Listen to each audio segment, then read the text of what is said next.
Hello again, Pastor Deborah. This is another episode of the audiobook, The Multitudes. We are beginning episode number 11, and we left off in episode 10, where the stage was set for a great event to occur. All the players were assembled, all the decrees were spoken, all the prophetic words had been said, and we begin now looking deeper into this event that changed all of humanity. Back to Genesis 3:1 through 24.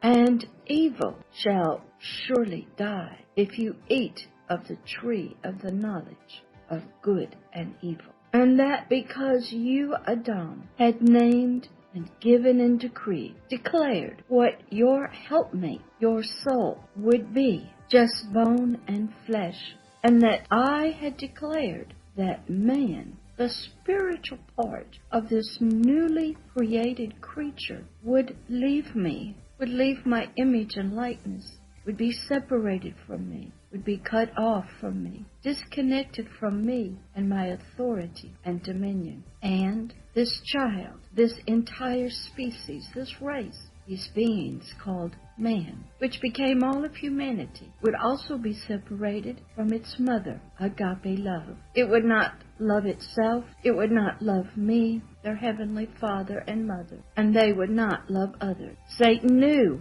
what this meant, for it too had happened to him. Out of the presence, the delight, out of the family, kingdom of heaven, fallen and cast down to the ground, to be destroyed, filled in his heart and mind with fire, lust, and coveting for something another had, and he could never satisfy it. He was cast out of one of the three original archangels, out of his high place of rulership and kingship, of power and authority, and his beauty, as the Most High God had already declared this is what would happen. Lucifer knew these rules, for he was created with them when he burst out of life and onto the scene as a fully mature, created angel. And these words of that you shall surely die for disobeying me, Adam, had already been declared to him on the earth. So Satan,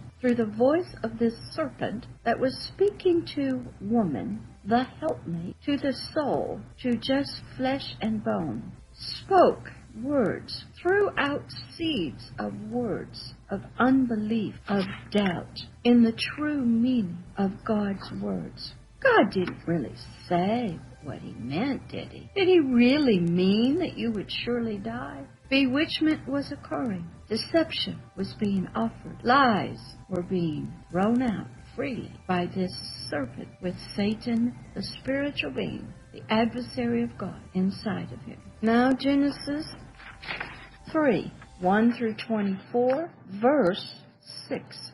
She, the helpmate, the wife, the woman, the bone and flesh, took of the fruit of the tree of the knowledge of good and evil, for it had looked